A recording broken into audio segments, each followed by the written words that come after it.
And I'd like to welcome you all this morning. Here to talk a little bit about microgrids, what we're calling Microgrids 101.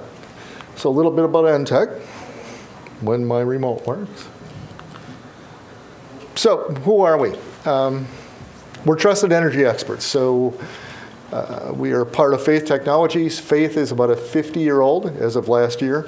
Electrical construction firm, expanded into industrial automation, low voltage systems. We get involved pretty much anything that has electricity or wires, we get involved. About 8 years ago, we started a devoted energy practice. So both looking at supplemental energy as well as microgrid development. So we are able to do end-to-end solutions. So from concept, modeling, all the way through execution, procurement, building of the systems, and then ongoing operation and maintenance as well.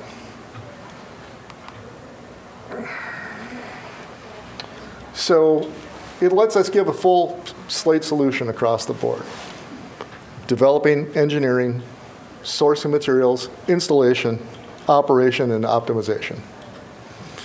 And that's going to be my commercial for today. So we're done with the commercial.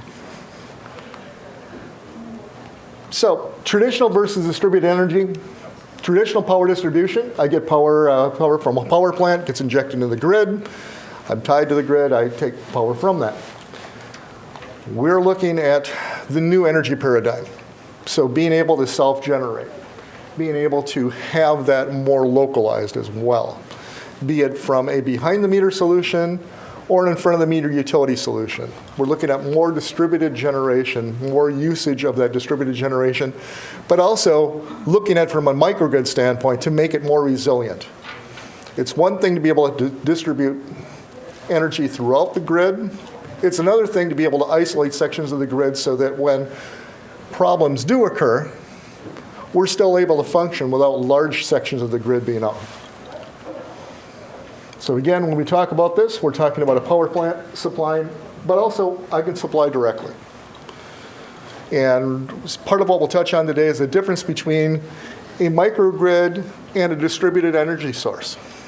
I can utilize a distributed energy source as part of a microgrid, but a distributed energy source in and of itself is not a microgrid. So what is a microgrid? Basically, definition is it's a collection of abilities to generate power along with storing and manage loads. So why do we put managed loads in there? Again, if I'm going to be able to operate off-grid, disconnected from the grid, there may be at times be more load than I'm able to handle. So we typically employ some type of a load management scheme too, prioritizing loads. Again, our goal is to not have to do that, but it's something we need to take in consideration because we're about resiliency, right? If we're talking about an islandable microgrid, islandable means I can detach from the utility and operate independently. I want to ensure I can maintain anything that's vital from a resiliency standpoint. So what are the benefits? You can generate your own electricity from solar or other power source. I can harness and store generated electricity for later use. And we'll go into this in a little bit more detail. And I have continuous operation when there is any type of an outage.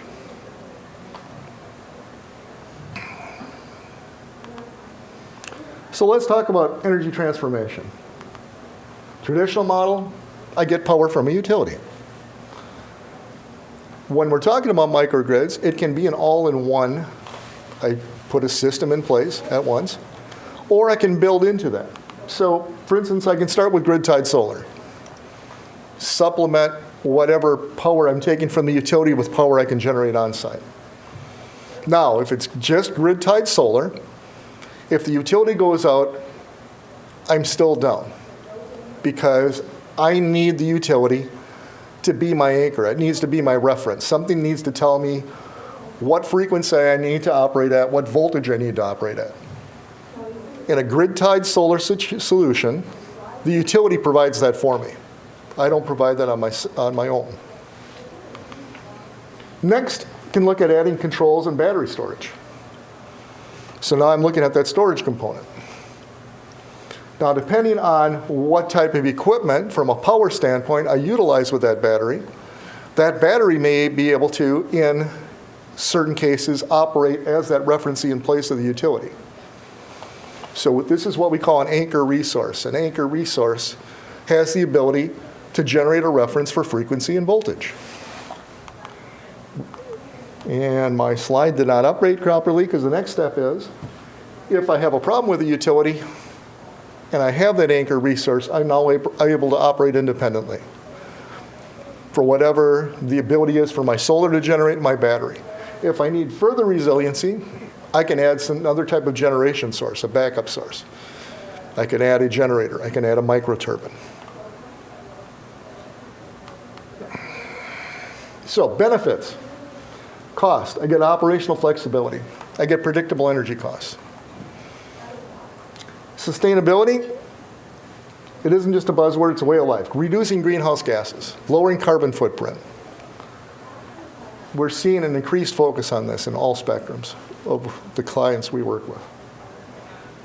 And in a lot of cases, resiliency. And something to note, especially as we look at commercial facilities, we look at industrial facilities, we can be selective about that resiliency too. We don't need to put necessarily a microgrid that can carry on the entire operation. I don't have to take a whole manufacturing plant. But for instance, if I have critical processes, if I have my food processing plant, if I have a cheese plant, I can focus on that cheese line, right? So I can minimize lost product in case of an outage. If I'm an industrial facility manufacturing, let's say, heat-treated parts, I'm making buckets for an end loader. I'm making piston rings. I'm making pistons. I heat treat those. I'm Kohler. I'm making fired porcelain. I can focus this technology on those critical processes so that in the case of a utility outage, I can finish that particular batch so I don't lose that product and lose hundreds of thousands of dollars in product and lost time. So we can have full resilience or we can have selective resilience. It all depends on how we configure the microgrid and tie it in with the local distribution system at the site. So there can be cost challenges from this aspect when I look at adding more load that I can mitigate with this technology. So traditionally, I've got utility connection with my business. I've got air compressor, lighting, heating, demands locally on my utility service. I now come to add EV charging. Depending on how much EV charging, how many chargers I add, if they're level 2, which can be anything from 7 kW to 20 kW. Or if I look at fast charging, DC fast charging, that could be 122 in some cases, if you look at like the Porsche Taycan, up to about 500 kW. That could put a substantial load on my distribution system, which means I need to make substantial upgrades from my utility. Or I can put supplemental microgrid or energy sources in to pick up that load and avoid those front-end costs of just upgrading distribution, but get something that also gives me some payback here on the back end. And this is just an example of how that demand can change. The other part of that is I can push my demand charges up also. So most of us who are familiar with commercial, industrial, manufacturing space realize that for my utility bill, half of my utility bill typically is not in paying for energy, it's paying demand charges for that just in case, for that peak that I've hit, for that need that the utility, justifiably so, says I need to keep extra capacity. I need to make sure I've got that available to you at any time if you need that. That's what our demand charge is, and it's a valid charge. There are a lot of assets utilities have to keep to be able to maintain that extra capacity in the system. So at the same time, though, I have ways I can mitigate that by producing more of my own energy on site, as well as if I've got storage, the ability to respond to that demand also. So it isn't just about not having to have the utility and continue to operate, but it's how I can better augment what the utility can give me to make it more cost effective for my particular business.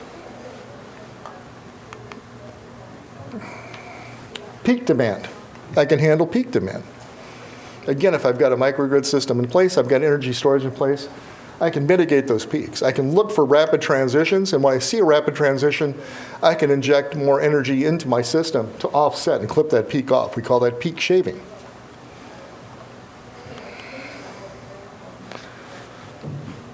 Resiliency challenge, availability for power for critical loads when the utility is down.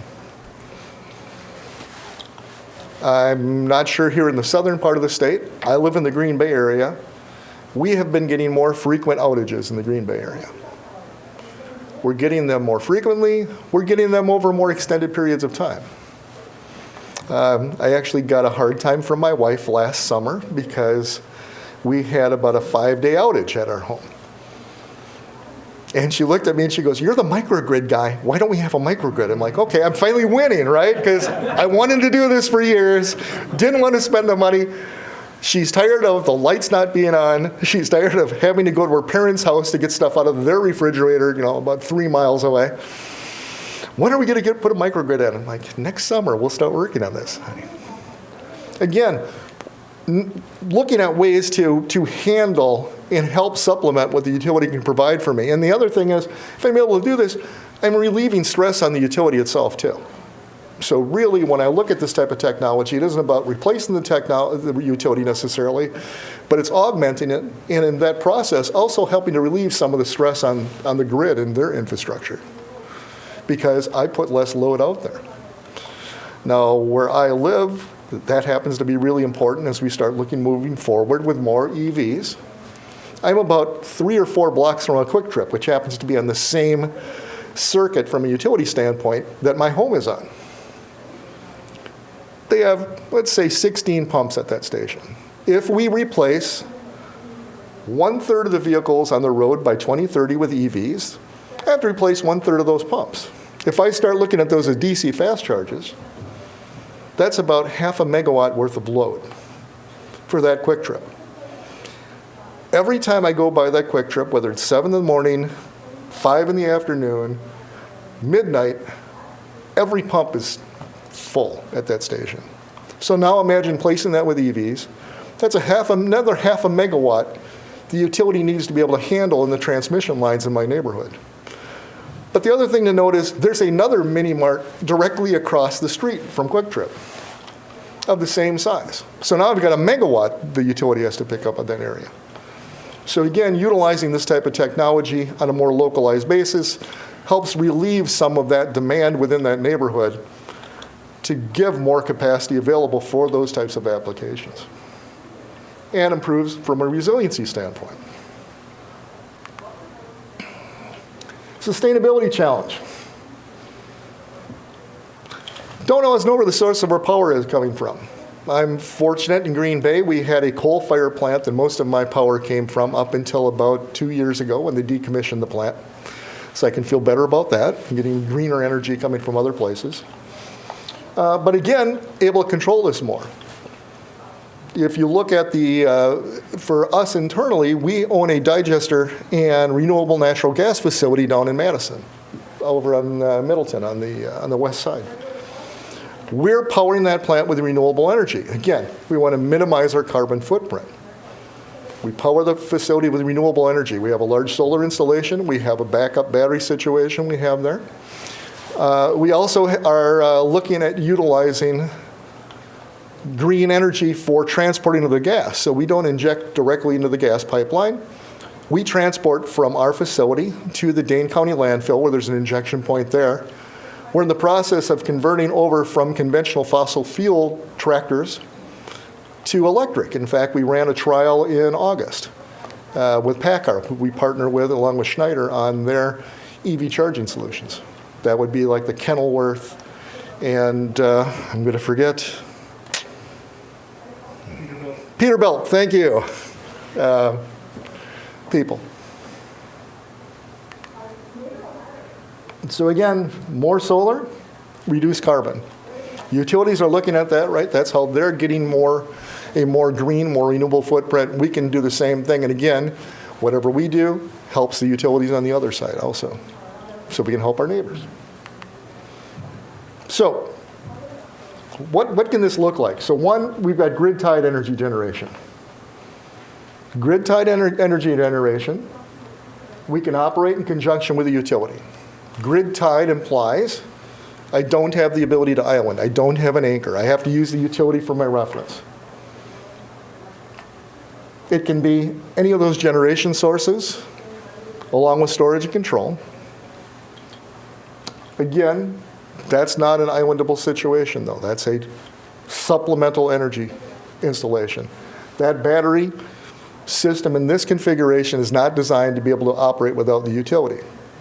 However, I can utilize that battery to energy shift. So if I overproduce solar during the day, I can utilize that energy during the night. I can use that for demand management. We talked about the peaks, right? We talked about the spiking. I can use that to offset the spike, clip those, lower my demand charges. But this configuration does not let me run off-grid. Then we get islandable. I can be grid tied or on-grid, or off-grid, excuse me. So again, in this case, I've got the ability to generate a reference from my battery system, potentially from my generator as well. So I can isolate from the utility. Now, there are some things we have to do to protect ourselves and protect the utility. There's a protective relay we put between our electrical service and the utility. That protective relay senses power on the utility side. It senses power on our side. If it sees the utility go down, it opens up and disconnects us from the utility to isolate us. I don't want to try and supply my whole neighborhood from my microgrid of my house, right? I'm going to have a tough time doing that. My microgrid's going to shut down. I got too much load. Protective relay protects my microgrid. On the flip side, though, the utility is out here with their linemen working on their lines, trying to correct whatever the problem is. I also don't want to inject in because I don't want to put their personnel at risk. My protective relay protects those people working on the other side of the equation as well. Now, when the utility comes back, that protective relay senses that. I got power here, I got power here. Doesn't just turn itself back onto the utility. There's a delay period it puts in place to ensure the utility is there, ensure the utility stays stable. Once it sees that for a prolonged period of time, then I'll transfer back. So again, protects me, protects the people at the utility at the same time. This is what allows me to get off grid. The third way we can look at energy, though, is being entirely off-grid. So we actually, and we'll talk about it in a few slides, we have an entirely off-grid facility. Never's been grid tied. We do all our own on-site generation. Again, this is good for remote locations, good for temporary power, emergency power, or if you just have situations where it's just not cost-effective or it's impossible to get electrical service in. So we have looked at installations, for instance, in Colorado, where it's impossible to get to those areas from a utility standpoint without spending literally $2 to $3 million to get a transmission line ran into a single site. Utilities are also looking at this technology from an off-grid standpoint. We're seeing, especially in California, where they have high fire risk, right? And I have transmission lines in high fire risk areas. One, it's a liability from them from a fire risk standpoint, and as we all know, they've gotten in some issues with that risk and the fires that have caused, and the liability it's caused from them from a loss of property and life standpoint. They want to mitigate that, right? They don't want to see that happen. Second, those lines can be very expensive to replace in some of those areas. When I start running lines through the foothills and run lines through some of the Sierras, it's $1 million to $2 million a mile to run those transmission lines. And they can end up replacing those very frequently. So they're looking more and more and are actually executing small microgrids in some of those small foothill communities and replacing the transmission lines to those communities with those microgrids and operating those independently. Still a utility-owned asset. They're still servicing their clients and their customers within that area from a metered standpoint, but it's totally isolated from the rest of the grid, operating independently. So, a few examples we can talk about that we've executed. Smokey Hill Ranch, it's a ranch down in Kansas, a hunting ranch. They wanted to switch their power to a clean energy option. Wanted to look at a greener option. It's a rural location. They also had reliability issues, would have several outages a month. they wanted to convert to islanded power because they wanted to ensure resilience in the case of a grid loss. So we have our escape microgrids. Our escape is a drop-in-place microgrid, 20 kW. We can actually execute that in about a week and a half at a site. So install the solar, install the microgrid, commission, bring the site up and online. We've all set their energy needs by 30%, and we've avoided about 7,468 kilograms of CO2. And we have the ability to run off-grid when the utility goes out for limited periods of time. Bergstrom Automotive. So this is Bergstrom site over in Neenah.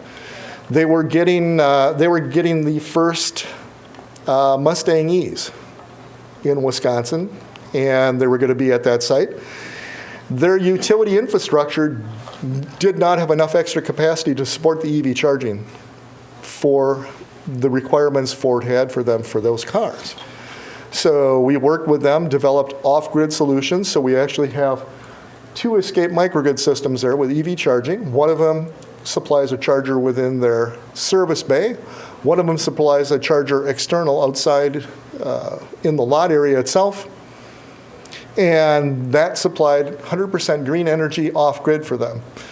They've now reached a point where they are good with the additional cost of upgrading their power distribution infrastructure because they'd like to start taking advantage also of excess solar. Because again, we're making energy all the time. If they don't have enough charging load to utilize all that energy, we're just curtailing the solar. They want to be able to use that to offset some of their electric demand within the facility itself.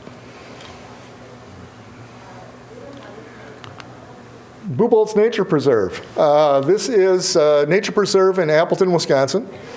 350 acres. I used to cross-country ski here with my cousins when I was a kid. Beautiful site. They built a new lodge facility. As part of that, we said we want to be able to demonstrate renewable energy to the public. We're looking for a site where we can also train our employees. So educate the public, educate our own employees, train our own employees up. So we have a microgrid there. We supply all of the energy needs for the facility. So all the heating, air conditioning, everything comes through our microgrid. It's all done electrically. This solution has been running for about 6 years now. This was actually my first microgrid project I got to work on, so this was pretty cool. It's grid connected, but we can run independent. So we have ran as long as 5 to 6 days. When Energies has had problems, they've gone down, and we've operated independently. Saved 2 weddings in one case. That was pretty cool. Got to meet one of the brides and her husband. They were very happy because they thought their wedding reception was going to get trashed. And they got the facility and it's like, the lights are on.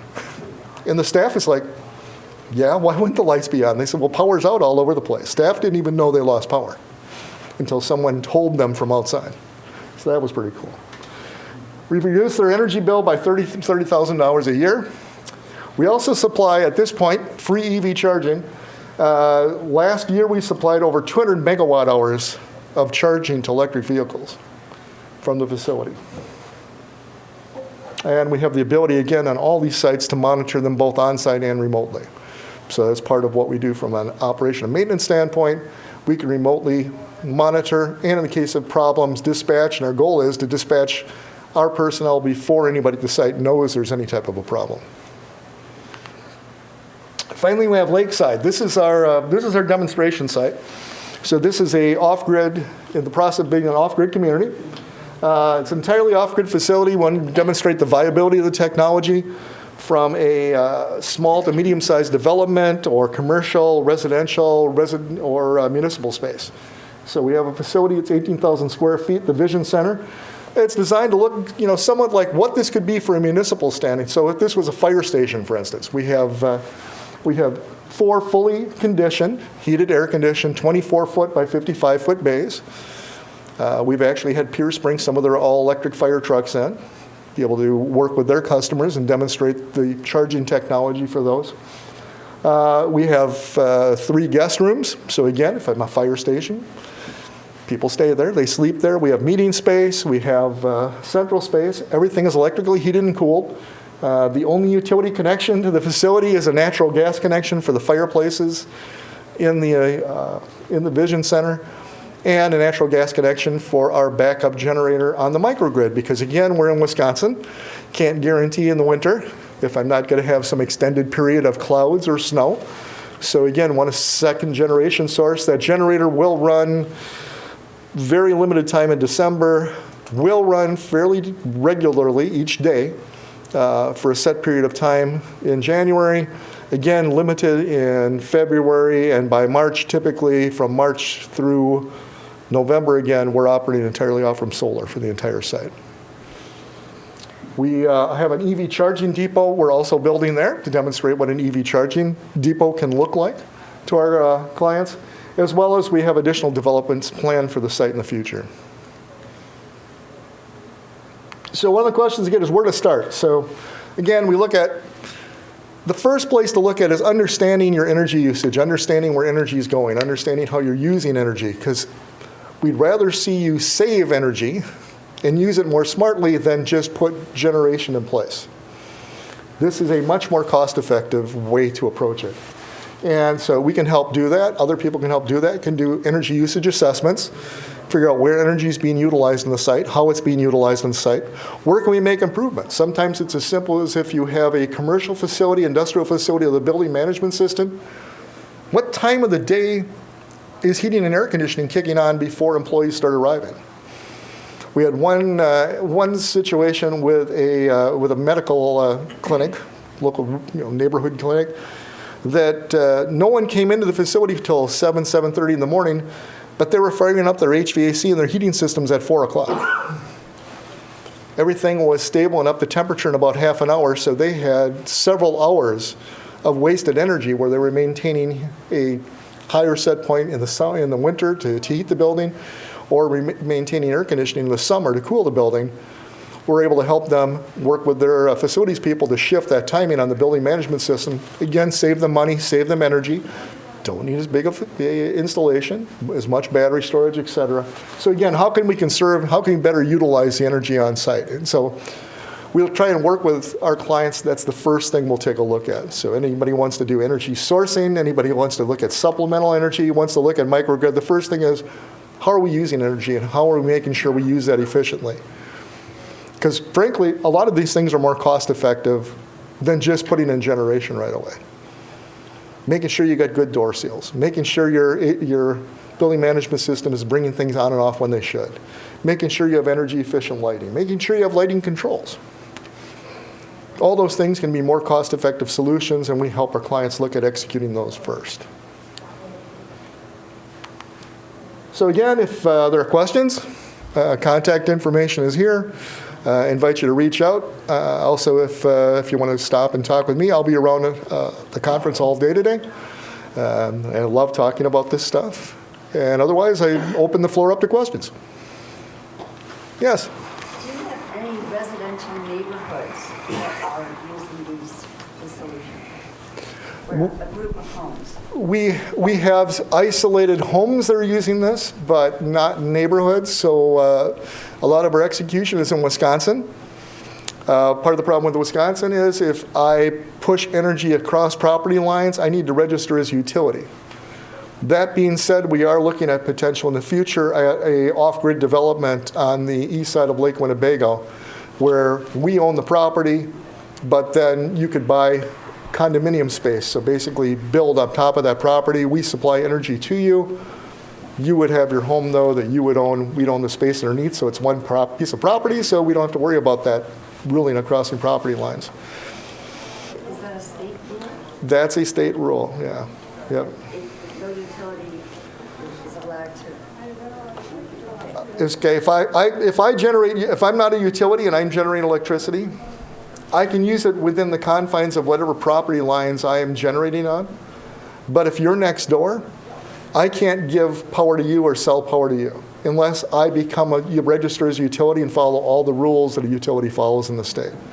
Great example is if we look at that nature preserve at Boulders, the Central Wisconsin Girl Scout Council has their headquarters right next to it. In fact, they purchased that property, if I remember correctly, from the nature preserve, because they thought, boy, this is a great place for us to do programming with the Girl Scouts. So we're building the microgrid, and we realize we're going to have excess production. So we started looking at, hey, we could at least push some energy to the Girl Scouts and help offset their load and, give them that as a contribution. And utility stepped in and said, time out, you guys can't do that unless you want to register as a utility. We're like, they're a charity. They're a nonprofit. They're like, no exceptions. You do that, you got to register as a utility, follow all the rules. Yes? Can I ask people asking questions to just speak in the mic?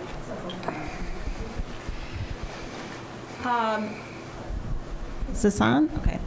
So EVs are becoming bidirectional more and more. So the Ford F-150 Lightning, the Nissan Leaf. Can you comment how you may see in the future these mobile batteries working with the microgrid and basically eliminating some of the need for lines and poles? Oh yeah, absolutely. So actually, this is a really interesting development because it's something, within our space we've been talking about for years. It's like, okay, if I've got vehicles, I've got rolling energy storage. And how can I better utilize that storage? So even from a standpoint, one way they're looking at that is, how could I utilize it not just in my residential aspect, right? So I've got a Leaf or I've got an F-150. And power goes out in my house. Okay, I've got a backup battery or additional supplemental battery. So let's say I've got cloudy days and the utility's out and I don't have enough solar. But hey, I've charged my truck up at work, so when I come home, I can plug my truck in and continue to carry my house through the night until tomorrow when I can generate more energy again. Also been looking at, utilities have been looking at this too as far as rolling storage. Again, how can I utilize that within the utility matrix as well? So if we've got a business where you have several hundred cars potentially connecting to EV chargers at that place of business, can they backfeed that at times of high demand? Part of the problem with that from the utility aspect is how do you monetize that though? How do I pay you when you plug your car in, when you plug your truck in? One, do you agree to do it? Because maybe I'm okay doing it, but you're not okay utilizing your storage. I've got 500 miles I need to drive tomorrow. I need every ounce of energy I've got to get me where I need to go versus, yeah, I'm good. I have a 5-mile commute and I've got 200 miles worth of charge left on my vehicle. I'm more than willing to share that energy. So how do one, from a software standpoint, and it's one of the problems the groups I work with, that we're working with is, how do we handle understanding if I can or can't, if I'm okay utilizing that or not, and how do you trace that through the system? How do you track those electrons electronically, right? And then the other piece of that is, do I agree to that? Don't I agree to that? How do I set up those agreements? How is that monetized? It's a great concept. I think initially it's going to be something we do more on our personal level, right, with our own homes, our own residences. But I think it's something you're going to see more utilized by utilities in the future once we figure out how we handle it from a software management standpoint, contractual management standpoint, and a reimbursement standpoint. Yes?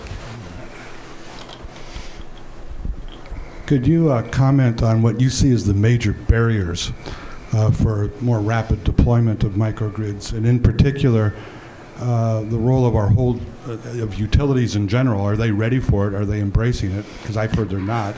They're kind of slow on it. And two is the regulatory structure. Do rate structures recognize the benefits that the grids pay, and are interconnection requirements keeping us safe but also fair and not too conservative and things like that? So what are the barriers? So first I'll address utilities embrace it or not. The answer I would say is it depends. It depends on the utility and how they're approaching it. So in California, it's much more of an accepted practice than other places. Wisconsin, you do see utilities themselves adapting the technology. So I know for Alliant, for instance, the village of Boaz, it's at the end of a transmission line. They have a lot of problems with outages in the transmission line.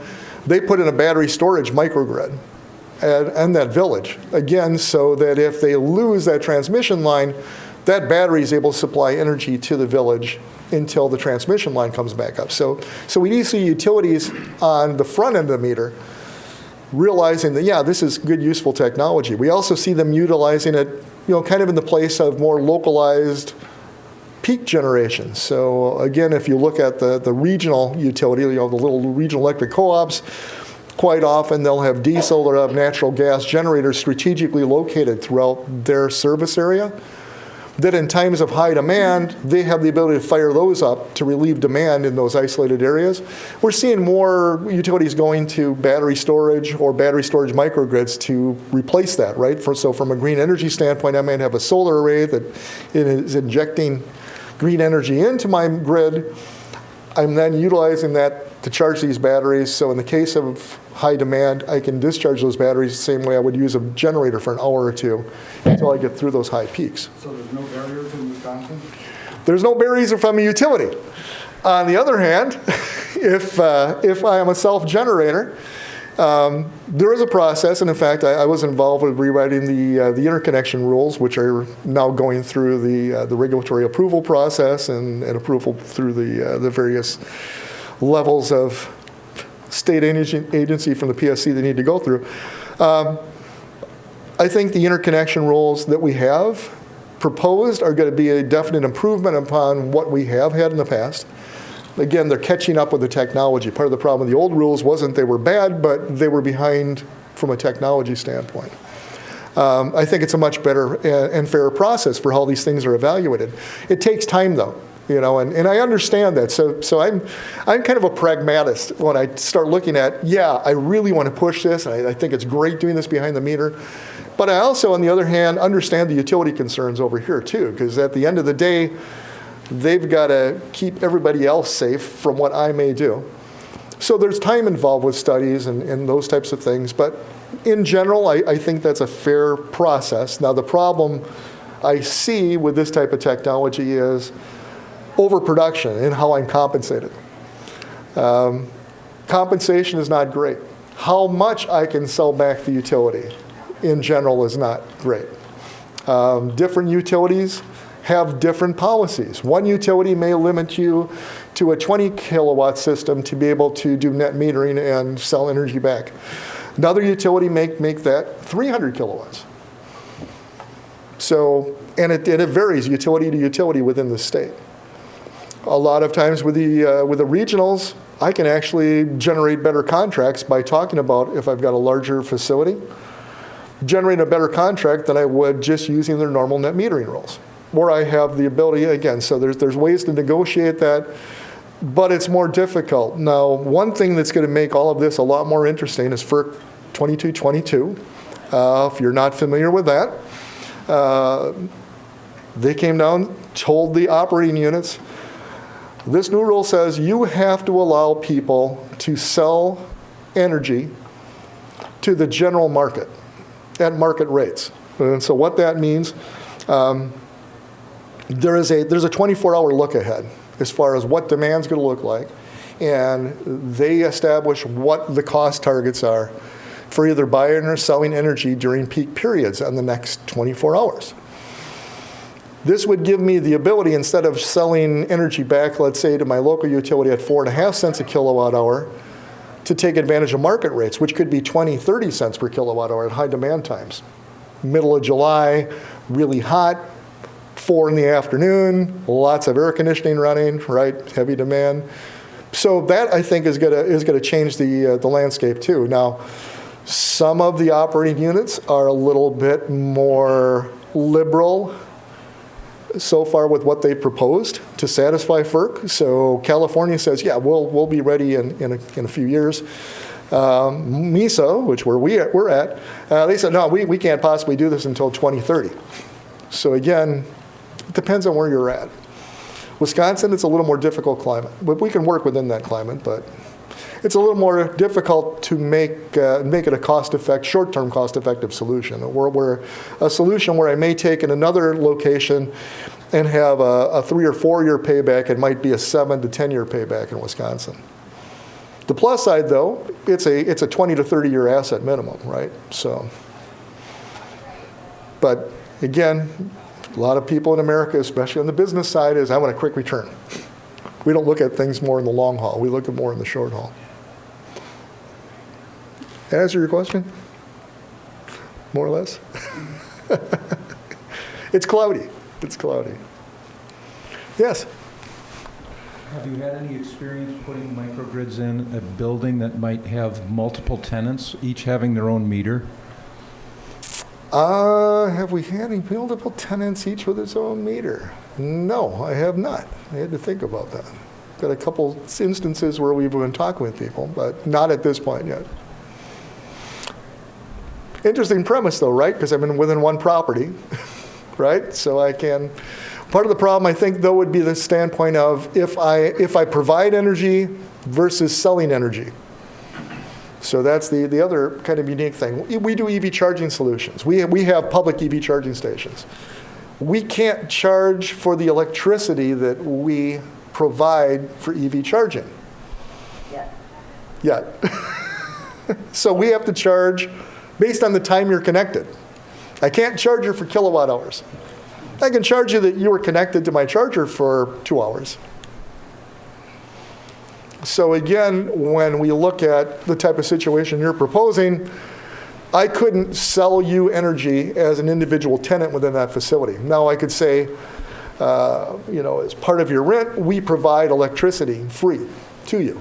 And it's just part of the services provided from within the facility, like your garbage pickup and et cetera.